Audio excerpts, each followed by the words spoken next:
Bueno, aquí estamos. ¿Cómo andan? Buen martes, nuevo martes, nuevamente el programa en vivo.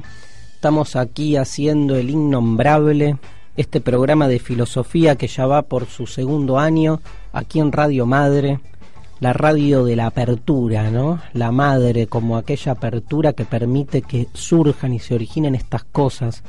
Qué difícil es hacer un programa de filosofía en una radio, ¿no? Por todo lo que implica, por los tiempos que va llevando en todo caso la reflexión, la pregunta, la asociación de ideas, pero verdaderamente en esta radio hemos tenido siempre un apoyo tan importante como para tomarnos esta horita, este rato, suspender un poco la linealidad del tiempo y ponernos a pensar filosóficamente sobre grandes cuestiones existenciales, no grandes porque sean wow, magnánimas, sino porque son las que nos relacionan, digamos, con la inmensidad de la existencia, ¿no? Con esas preguntas no concretas, sino grandes en el sentido por abstractas, ¿no?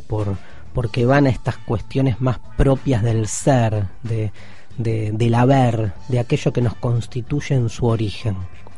El pensador que vamos a trabajar hoy es un pensador de esos que vive preguntándose por el origen, pero que es atravesado por un tiempo bastante especial. Hablamos de Baruch Spinoza, ¿sí? Baruch,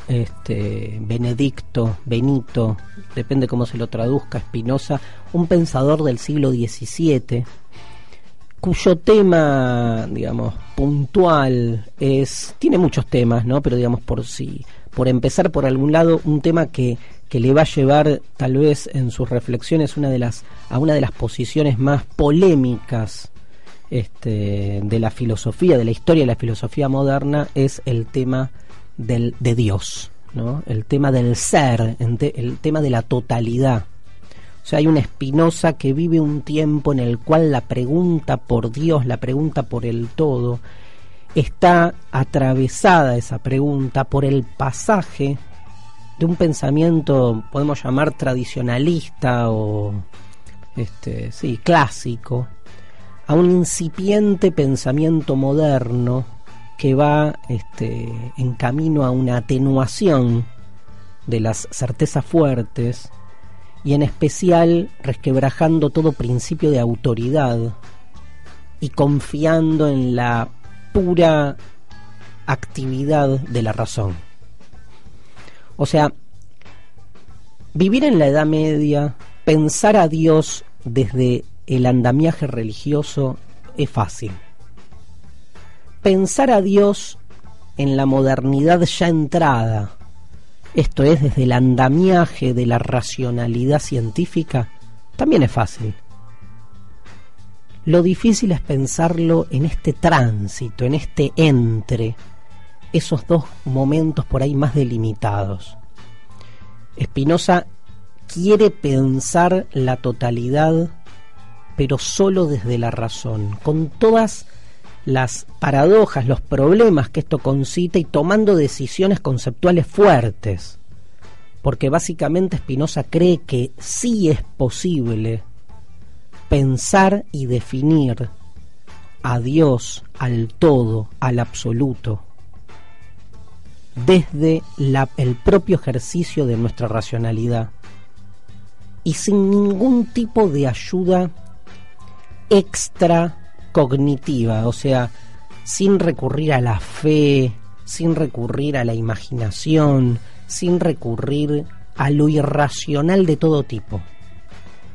Casi como si les dijese que Spinoza, en plena efervescencia de un siglo XVII, con un Descartes, con, digamos, una presencia fuerte del pensamiento, digamos, sistemático, ligado al desarrollo de las nuevas ciencias, y en especial con el modelo de la ciencia matemática como ciencia ejemplar, desde ese tipo de pensamiento racional, deductivo, geométrico, Spinoza quiere alcanzar la posibilidad de definir la totalidad. Y esta empresa es una empresa osada. porque para los que somos de algún modo más contemporáneos hoy en nuestros tiempos y le damos a la razón su posibilidad de despliegue, lo primero que asumimos es nuestra incapacidad para pensar al todo tal como ese todo se fue formulando a lo largo de la historia. O al revés, para los que, digamos, comulgan con un tipo de práctica religiosa más clara, Dios no es una cuestión, o el todo no es una cuestión de la razón. Justamente la existencia de la fe prueba, ¿sí? Como decía Miguel de Unamuno, Dios existe porque tenemos hambre de él, decía Unamuno, ¿no? ¿Se acuerdan? O sea, el mero hecho de la existencia de esta búsqueda por la totalidad, que es irracional en un punto, prueba, digamos, que hay una totalidad que nos excede. Pero Spinoza va a otro lugar, un lugar inédito. A mí siempre me entusiasmó muchísimo, que es esta idea de que uno puede construir un pensamiento racional que alcance las estructuras fundamentales de lo real. El sueño de una razón que puede conocer el todo tal como es. Siempre que explicamos Descartes, que en este sentido va casi en la misma línea, o Spinoza, siempre decimos que son dos autores para los cuales la figura de Dios es clave. Pero primero, Dios no es el Dios de la religión clásico.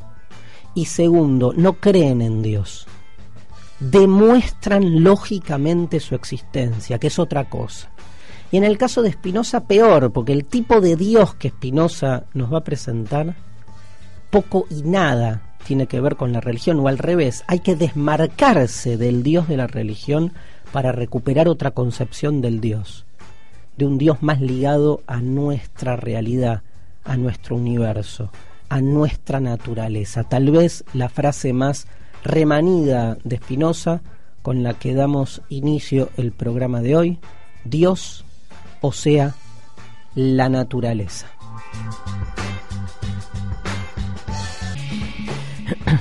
Dios, o sea, la naturaleza, Deus sive natura, así expresa en Spinoza, en tal vez uno de sus libros más emblemáticos, Ética demostrada al modo geométrico.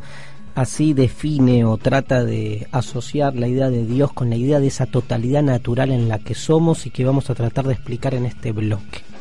Acá me apuran mucho porque tenemos una entrevista en el tercer bloque con uno de los más importantes especialistas en Spinoza que hay en el país, que es Diego Tatián, un pensador cordobés fantástico, que nos va a ayudar a pensar más el Spinoza político, ¿sí? Que tiene todo otro desarrollo bastante interesante, pero lo increíble es que en el cuarto bloque tenemos unas mixturas spinocianas que parece que la rompen.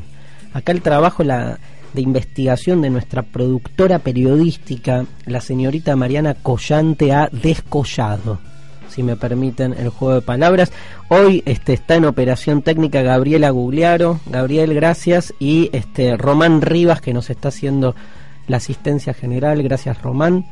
Les cuento que tenemos el 4 y el 5 de julio funciones especiales de Desencajados en el ND Ateneo.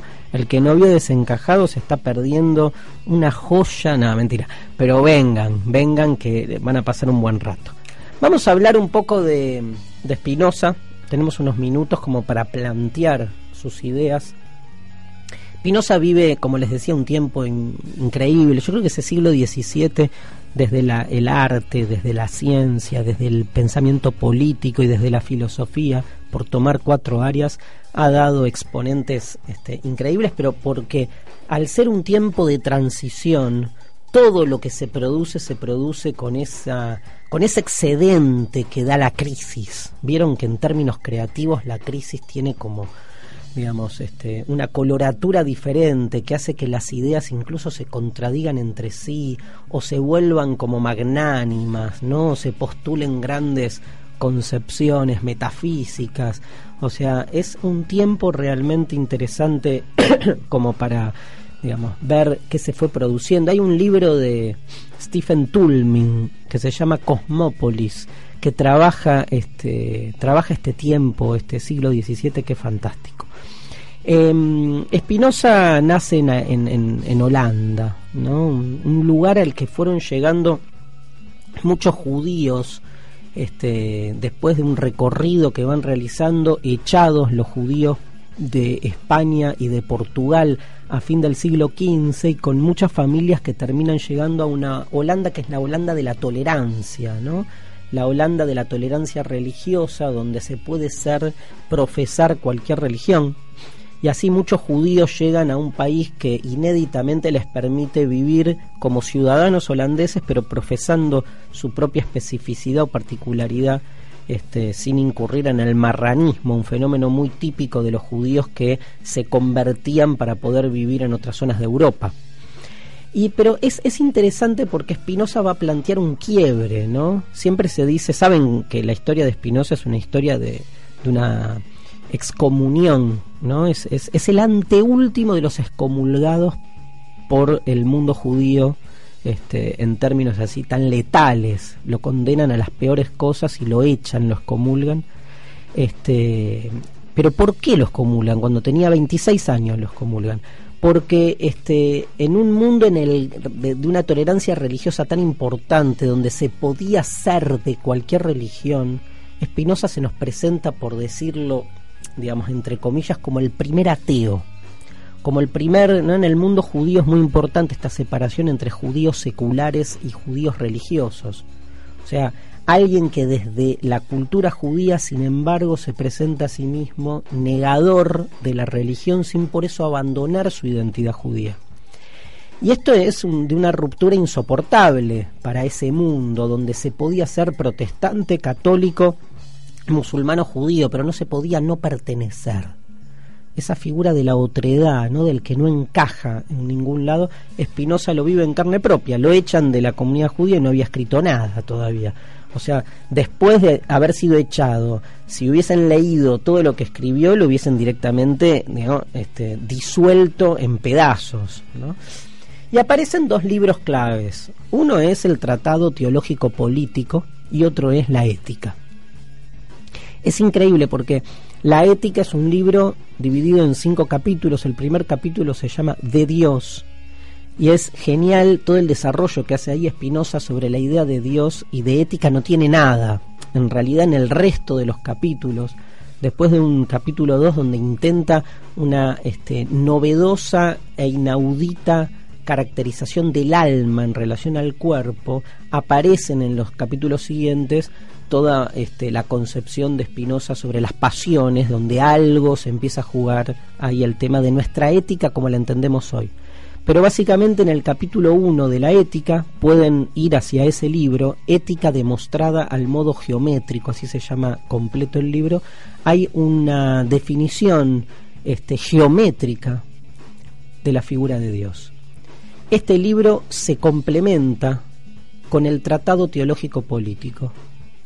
Es un libro, a mí me fascinó, yo lo leí cuando tenía 20 años más o menos. Es un libro donde Spinoza toma la Biblia, el Antiguo y el Nuevo Testamento también, más el Antiguo que el Nuevo, y va, diríamos, 400 años después, va deconstruyendo, desmontando todo el discurso bíblico y lo que allí encubre. Hace como una lectura más ligada, si quieren, a la crítica bíblica, pero con el objetivo de ir mostrando las razones por las cuales la Biblia nos presenta la mayoría de sus relatos. Absolutamente obsesionado Spinoza, en el buen sentido, con, digamos, desmontar la idea de milagro. O sea, la idea básica de cualquier religión, que es que hay una sobrenaturalidad que rige a nuestra naturaleza. Y entonces, si juntamos el capítulo 1 de La Ética con el Tratado Teológico Político, llegamos a la siguiente conclusión. Hay una única realidad. O sea, el mundo, el universo, la realidad es uno, al interior del cual pasa de todo. Pero si lo tomamos en tanto tal, la realidad es una. ¿Qué es la naturaleza? O sea, tomemos la idea de naturaleza en general. Naturaleza como todo lo que hay. naturaleza como totalidad. Por definición, la totalidad no puede no ser una, porque si hubiese más de una totalidad, no sería la totalidad. Si todo lo que existe, Dios, nosotros, los pajaritos, los micrófonos, todo lo que hay, ¿sí?, no fuese pensado como parte de una única totalidad, carecería de sentido pensar en términos de algo total. Pero podemos pensar lo total como concepto, y lo definimos como aquello que incluye en su interior justamente a todo lo que hay.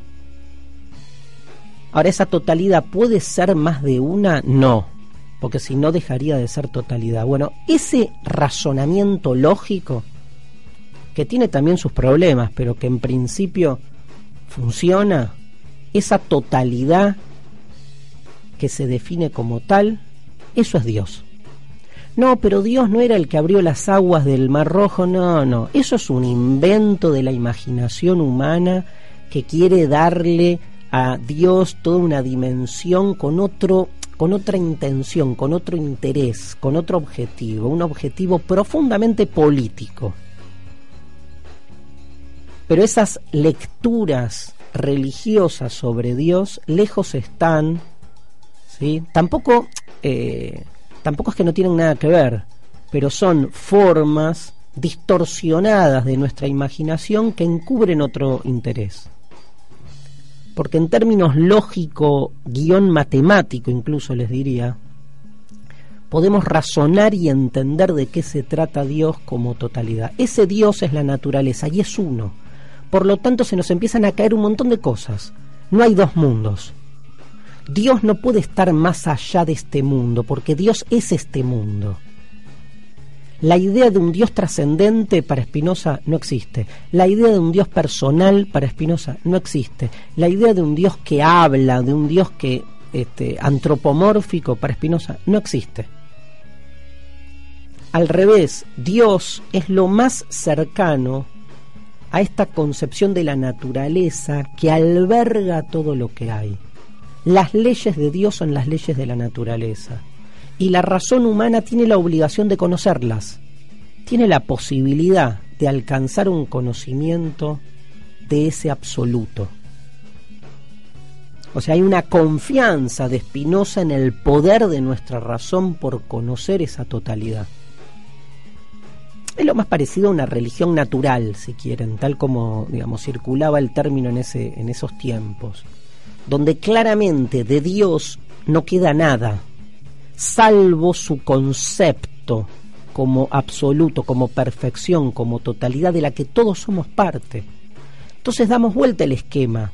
¿Qué hay? Hay una única sola cosa en el mundo, que es el mundo mismo, o sea, todo, o sea, lo real, o sea, Dios. Está bien, uno puede insistir por qué llamarlo Dios y no llamarlo de otra manera. Ese es todo otro tema, ¿no? Donde Spinoza da una batalla por el nombre, ¿no? Porque claramente la historia de Dios es la historia de ese nombre que mienta de algún modo esa totalidad. ¿Por qué abandonar el nombre de Dios y dárselo a las religiones institucionales? Un poco este es el planteo, donde Spinoza recupera esa idea de totalidad bajo el nombre de Dios, le quita toda metafísica en el sentido personal, toda metafísica personal, toda metafísica sobrenatural, le quita toda fe, y se queda con esta imagen de la totalidad como estructura última de lo real, a la que podemos acceder de modo racional. La pregunta que nos va a quedar abierta y que vamos a ir viendo en nuevos filósofos, martes sucesivos, es si esa totalidad que piensa Spinoza es realmente la totalidad, ¿no? Uno le puede entrar por ahí, que tal vez ese todo, ese Dios que piensa Spinoza, no deja de ser una concepción limitada, sesgada, humana de Dios. Aunque la desposeamos de todo personalismo, no deja de estar limitada por la capacidad que tiene el ser humano de conocer lo divino. Tal vez, y esto a mí me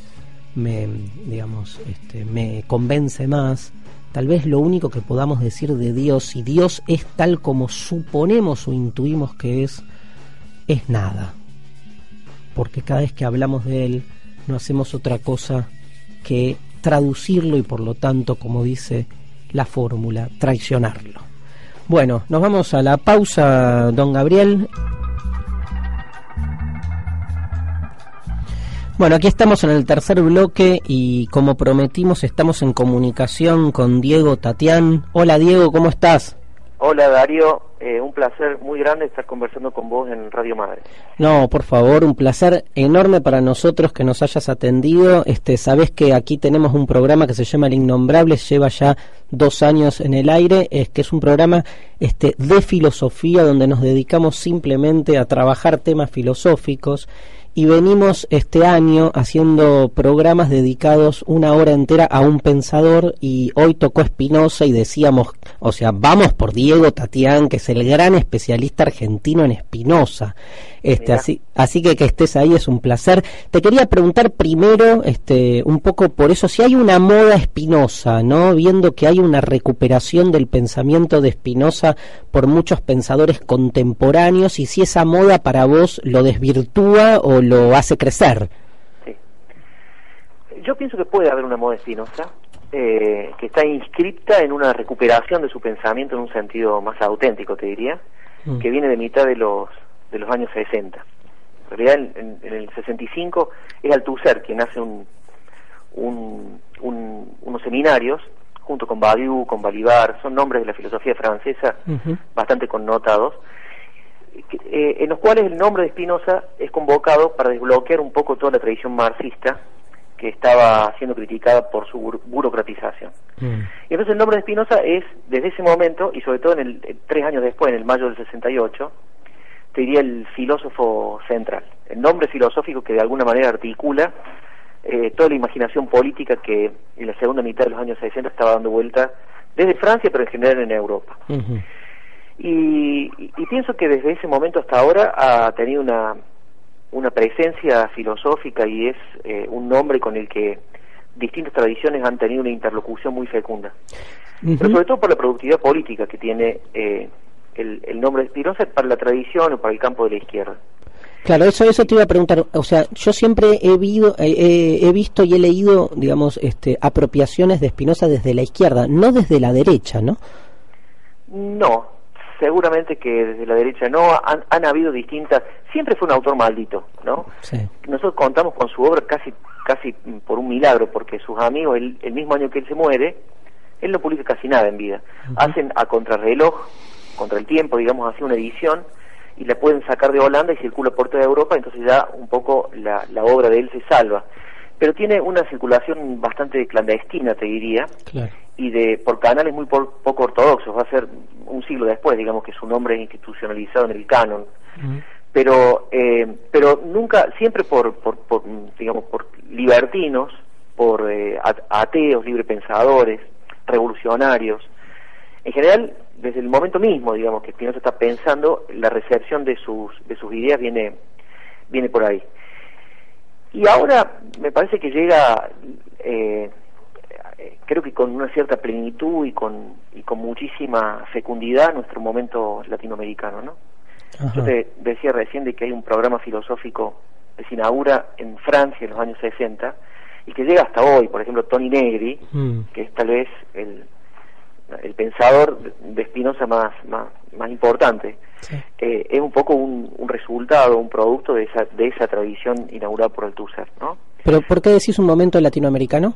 Entonces esto te quería decir, a mí me parece que nosotros, y hay algunos, acá en Argentina y en otras partes de Latinoamérica, algunos filósofos, que están tratando de recuperar el pensamiento de Spinoza desde otras claves, y abren un programa filosófico distinto a ese digamos que tuvo origen en el Mayo francés o en la década del 60. Por ejemplo, me parece que doy nombres, pero sí, Marilena Chaui es una filósofa brasileña que fue fundadora del PT y que probablemente sea una de las estudiosas de la filosofía de Spinoza más importante que hay en el mundo, te diría.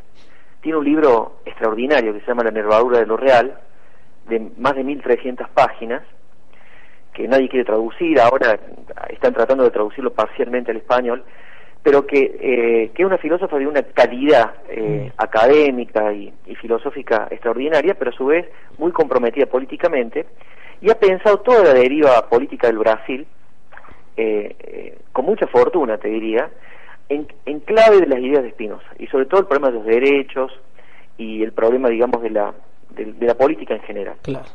Por ejemplo, acá en la Argentina me parece que hay dos personas que están trabajando, 2 o 3 personas que están trabajando, a mi modo de ver, muy bien, tratando de pensar la democracia latinoamericana que nos toca construir, en interlocución con Spinoza, que son Mariana Gainza y Cecilia Abdo Férez, también Sebastián Torres acá en Córdoba. Es decir, es un filósofo que trata de pensar, de ayudarnos a pensar un concepto que es antiquísimo, pero que él, digamos, en su filosofía se reviste muchísima importancia, y el concepto de democracia. Claro, eso me parece que además es como, digamos, hace grande a un filósofo, ver que las diferentes facetas de su obra todavía nos interpelan, ¿no? Que uno puede tomar, digamos, la cuestión política en Spinoza, pero también las pasiones, e incluso hablábamos recién en el bloque anterior de la cuestión religiosa, y sigue siendo tan actual, ¿no? Que hace de este pensador de una inactualidad exquisita, ¿no? Sí, de una inactualidad actual, de suma actualidad, ¿no? Exacto. Yo creo que sí, es raro, porque era... Bueno, como ustedes saben y seguramente han hablado, fue excomulgado cuando era muy joven. Sí, sí. No había escrito nada al momento de ser excomulgado. Es uno de los misterios de su biografía más grande, digamos, porque la comunidad judía de Ámsterdam, que estaba siendo muy observada por las autoridades políticas, lo excomulga.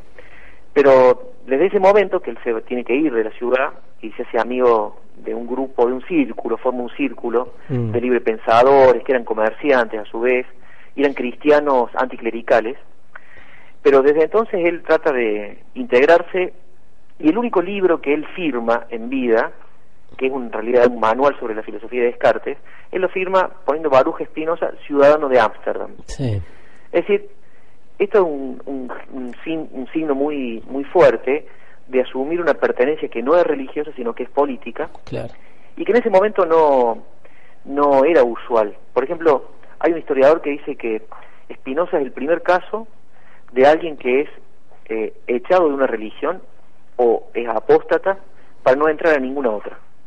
Claro, claro. Era común en el siglo XVII y en el siglo XVI la conversión del judaísmo al cristianismo o al revés, o la excomunión que llevaba a la gente a una filiación a otras religiosas, pero el Spinoza es el primer caso de alguien que es excomulgado y que sin embargo busca una integración política, es decir, ser un ciudadano. Es increíble. Antes hablábamos de este tema y marcábamos, ¿no?, de pensar a Spinoza desde esta figura de la otredad que no encaja en ningún lado, ¿no? Porque, digamos, me parece que lo que le pasa justamente es eso, que al no encajar en ninguna de las religiones de la tolerancia del Ámsterdam de su tiempo, queda como afuera, ¿no? Y me parece que, creo que haber leído que esa es una de las principales hipótesis de por qué es excomulgado, ¿no? Sí, efectivamente, hay varias hipótesis por qué es excomulgado. Yo creo que eso va a quedar en el misterio para siempre, por más que haya alguien que corre con más ventaja que otra. De todas maneras, él, como vos decías, es alguien que para un ciudadano amstelodano del siglo XVII común es un judío, porque por más que haya sido excomulgado, no deja un judío de serlo, y para los judíos ya no es un judío. El texto de la excomunión es un texto lapidario que prescribe que nadie podía aproximarse a él, comer con él, vivir bajo el mismo techo, etcétera, ¿no? Sabes, Diego, que igual hay una reivindicación en estos últimos años recién, ¿no? Pero que dentro de los círculos judíos, digamos, no extremos, ¿no? Pero hay una reivindicación de Spinoza, pero porque el propio mundo judío se está repensando a sí mismo, ¿no? Sí.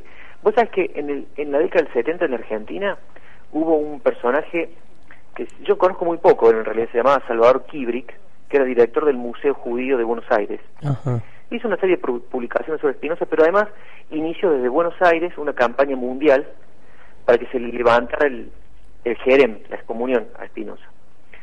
Y chocó contra una pared, no se pudo, incluso Ben Gurión había tratado de ver la manera de encontrarle la vuelta para digamos, recuperar para el judaísmo Spinoza. Y parece que no es posible, porque eso, por supuesto, hoy en Israel y en el mundo intelectual y filosófico judío, Spinoza es un nombre, digamos, frecuentado, sí.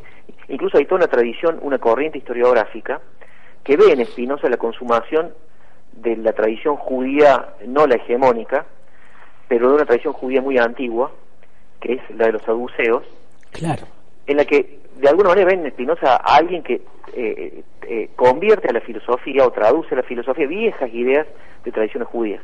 Es decir, ahí está todo abierto en cuanto a la interpretación. Uh-huh. Pero lo cierto es que formalmente o jurídicamente no es posible levantar el Jerem. Sí, igual nadie le da mucha bola, ¿no? Al Jerem. Te hago una pregunta. Bueno, Diego Tatián es decano de la Facultad de Filosofía y Letras de la Universidad Nacional de Córdoba. Un placer, ¿no? Además, me imagino, sé también por comentarios las vueltas que le estás dando a una institución como la Academia Filosófica, desde sus diferentes vertientes, y hago toda esta intro por lo siguiente. Te pregunto como pedagogo, este es un programa de iniciación a la filosofía. ¿Alguien quiere entrarle a Spinoza y empezar a leerlo? La ética es mucho, ¿no? Vos decís, animate y empezá a leerla. ¿Qué dirías vos? Mira, hay una cosa con Spinoza que es extraña, que lo marca uno de sus más maravillosos comentaristas, que es Gilles Deleuze, ¿no? Sí. Que él habla de un espinosismo analfabeto.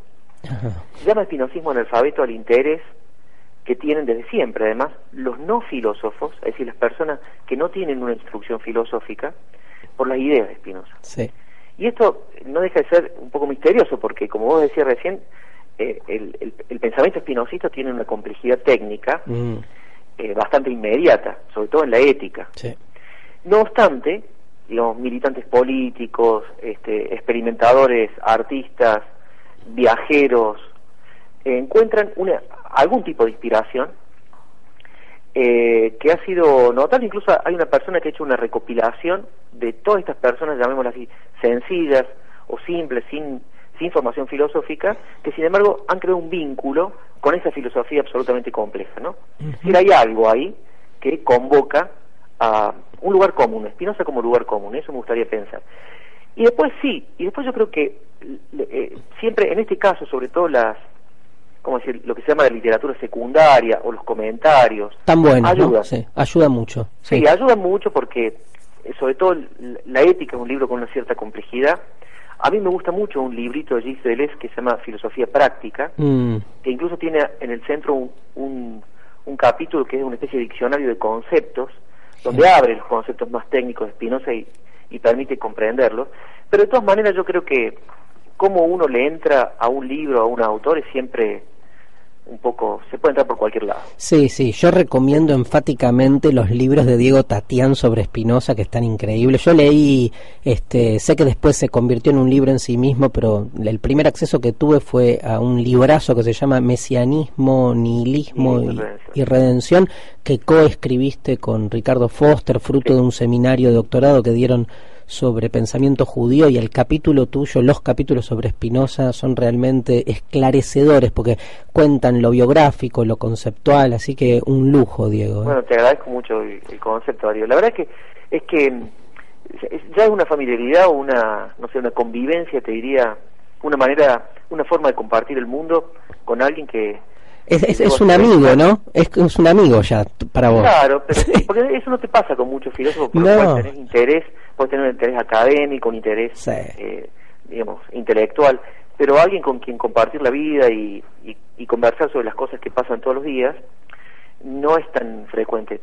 Y creo que, hay mucha gente, por ejemplo, Borges tiene unas conferencias que no están editadas, ni los textos recuperados, están medias perdidas, no habría que hacer una edición con eso, son 3. Y habla permanentemente de Spinoza como de espinozismo y amistad, y de Spinoza como un amigo. Qué lindo. Ahora vamos a escuchar a Borges hablando sobre Spinoza en el próximo bloque, justo. Mira qué bien. Claro, porque hay una grabación, sí. Claro, hay una grabación. Che, Diego, te agradecemos muchísimo la comunicación, ha sido un placer charlar sobre sobre Spinoza, contigo, uno de los mayores especialistas. Recomendamos tus libros sobre Spinoza y te agradecemos todo el trabajo que estás haciendo en nuestro país para desde la academia seguir apostando a la filosofía como una disciplina que todavía tiene mucho para decir de la historia y de nuestro presente. Así que un abrazo gigante. Muchísimo a vos y te agradezco también todo lo que estás haciendo para que la mayor cantidad posible de personas puedan disfrutar de esa cosa tan linda que es la filosofía, ¿no? Qué lindo. Bueno, un abrazo, Diego, gracias. Lo despedimos a Diego Tatián, nos vamos a la pausa y nos venimos con las mixturas spinocianas para cerrar el innombrable de hoy. Bueno, ¿con qué empezamos? Con un jugador jordano, que en Jordania hay fútbol. Sí, bueno, jugó con Uruguay, ¿no? La eliminatoria. A ver, escuchamos este audio que nos trae Mariana sobre la previa del encuentro entre Uruguay y Jordania. ¿Qué tiene que ver esto con Spinoza? Era un milagro. No, creo que tenemos que ser realistas, tenemos que ser conscientes de nosotros mismos, realistas con nosotros mismos, y aquí venimos a disfrutar, venimos a intentar hacer, sinceramente, eso sí, un buen resultado ya por la afición, por la gente que tenemos allí que hemos dejado, y bueno, intentar salir con la cabeza alta. No a cambiar el marcador ni a un milagro, porque eso tenemos que ser realistas, como te he dicho. Bueno, muy bien. ¿Por qué traemos a este jugador que se llama Taher Bawad y que habla, vieron que habla, es un jordano pero que jugó en España, entonces aprendió el español y hablaba perfecto? Porque hay toda una dimensión en la cual Spinoza, creo que la nombramos en el programa, se pelea contra la idea de milagro. Ya que para Spinoza es la clave, es lo que sostiene un pensamiento de la trascendencia, la idea de que puede haber algo sobrenatural que viene a interrumpir las leyes de la naturaleza. Pero si en nuestro mundo solo es la naturaleza, si el mundo es la naturaleza, la sobrenaturalidad no existe, y por lo tanto lo que se nos presenta como milagros en realidad son situaciones explicables desde la naturaleza, pero de las que todavía no supimos cómo hacerlo. Un milagro no es más que algo todavía no explicado. Si el milagro existiera en tanto milagro, entonces existiría algo más allá de la naturaleza que pudiera interrumpir la lógica de la naturaleza. Pero como para Spinoza no hay dos mundos, sino uno solo, todo tiene y puede todo puede y tiene que ser al revés, explicado dentro de la legalidad de lo natural. El único problema es la incapacidad del ser humano de haber alcanzado todavía un conocimiento tan profundo o tan pleno. Por lo tanto, los milagros no existen. Si los milagros no existen, se nos cae la Biblia como libro revelado. Esto está explicado en el Tratado Teológico Político, creo que el capítulo 3, no me acuerdo bien el capítulo, pero es un libro. Antes le preguntamos a Diego por dónde éntrenle por el Tratado Teológico Político si les interesa este desmontaje de lo religioso. Y para hablar de milagros, ¿quién mejor que uno de los personajes que más ha popularizado la idea de milagro en la realidad mediática argentina de los últimos 20, 30 años? A ver. Impresionante cómo la realidad supera la ficción, impresionante, siempre ocurrió así, y mucho más en un tema como este, que, como decía, está tomado con mucha seriedad por las iglesias más serias: el exorcismo, Satanás, Dios. El padre Fortea ha tenido muchísimos casos de exorcismo, y cuando se le pregunta cuál fue el más difícil, dice sin dudarlo un instante, el caso de Marta.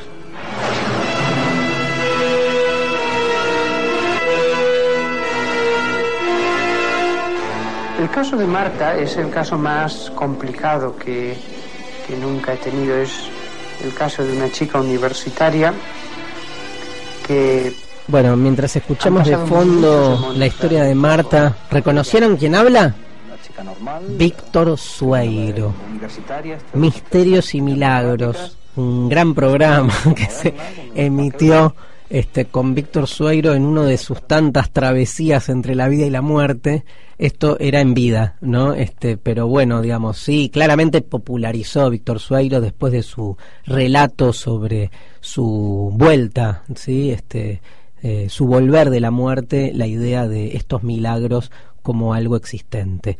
Bueno, Spinoza a Víctor Sueiro evidentemente no le creería mucho y le demostraría, digamos, por dónde pasa un poco la imaginación puesta al servicio de la necesidad de pensar en otro mundo para justificar el nuestro. Vamos a escuchar ahora sí a un pensador serio, un tipo, digamos, que viene trabajando. Espero que no se aburran en esta parte, pero bueno, tengo que anticiparlo, un pensador hiperacadémico que nos ayuda a pensar las estructuras fundamentales del ser, y en este caso a Spinoza.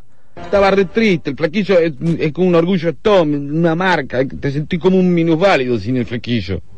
Ya en un momento ya estaba pensando en matarme, vi un auto que estaba por arrancar, de ahí me tiré atrás para chupar el caño de escape y así irme al cielo con Brian Jones y todos los otros. Y me escuché una voz. ¡Pará del motor, vieja! Una mano me tocó el hombro.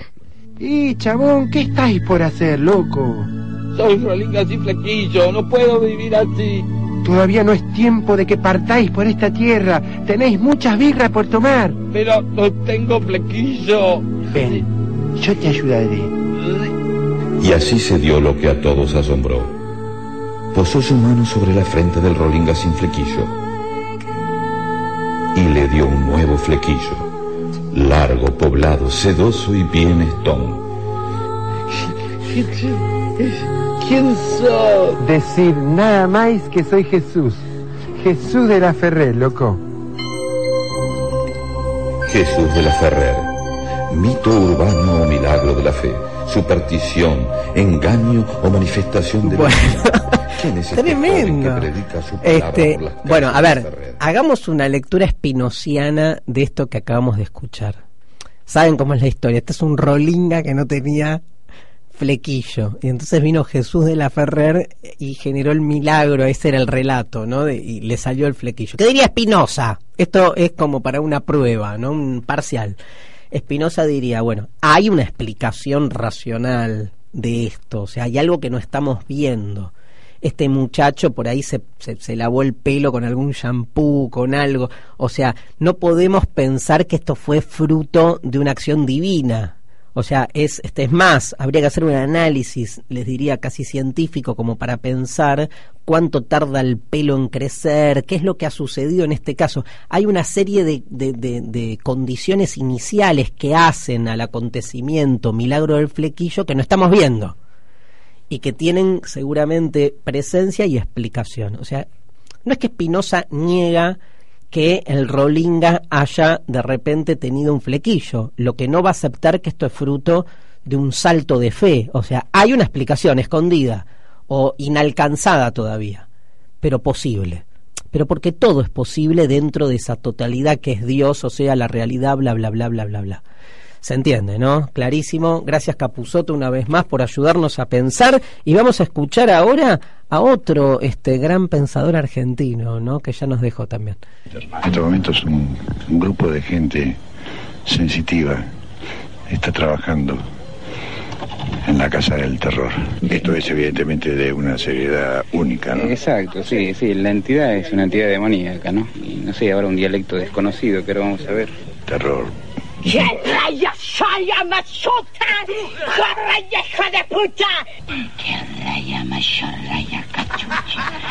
¡Raya! Bueno, lo reconocieron, ¿no? José de Ser haciendo una entrevista a una chica endemoniada. Tiró una puta ahí, ¿no? Cuando de nuevo, me parece que claramente estas situaciones, más cuando se nos presentan en los medios, ¿no? Uno puede ver los hilos atrás que están explicando esto de una manera más racional. Es tan reivindicable el afán spinociano por encontrarle una explicación racional a todo, en algún punto liberador, ¿no? Porque tira abajo como ese lado negativo que tiene sobre todo la utilización del discurso religioso para legitimar ciertos poderes, ¿no? Qué lindo escuchar a Borges, ¿no? Vamos a escuchar un poquito, nos queda medio minuto de programa, escuchar a Borges sobre Spinoza. Spinoza, las traslúcidas manos del judío labran en la penumbra los cristales, y la tarde que muere, miedo y frío, las tardes a las tardes son iguales.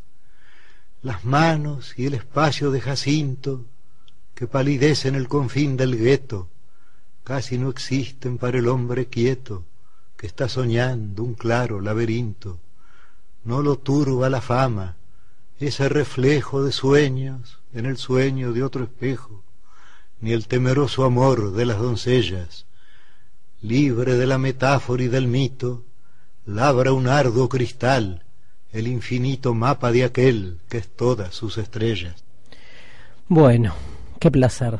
Estoy viendo acá en la tele el procesamiento de Fariña, mientras por suerte hay otro fragmento de nosotros que puede escuchar todavía Borges, todavía pensar a Spinoza y pensar con Spinoza una realidad diferente. Nos quedó colgado, Mariana, o cerramos con música. Sí, cerramos con música. Gracias, Borges, gracias, te extrañamos, Borges, Cortázar, los grandes de la literatura nacional que nos hacen pensar tanto el mundo en el que vivimos. Cerramos con Zona Ganja en la naturaleza. Es una producción, la letra de sus canciones contiene un sentido espiritual y social con mensajes de conciencia hacia la naturaleza y hacia la esencia del ser. Zona Ganja es un juego de palabras entre ganja, que significa marihuana, y ya, que significa Dios. Bueno, tremendo este cierre, pum para arriba, ¿no? Muchas gracias por estar ahí, nos vamos escuchando Zona Ganja en la naturaleza. Viva Spinoza, viva la vida, viva los martes, día de la guerra. Esto es El Innombrable, viva la filosofía.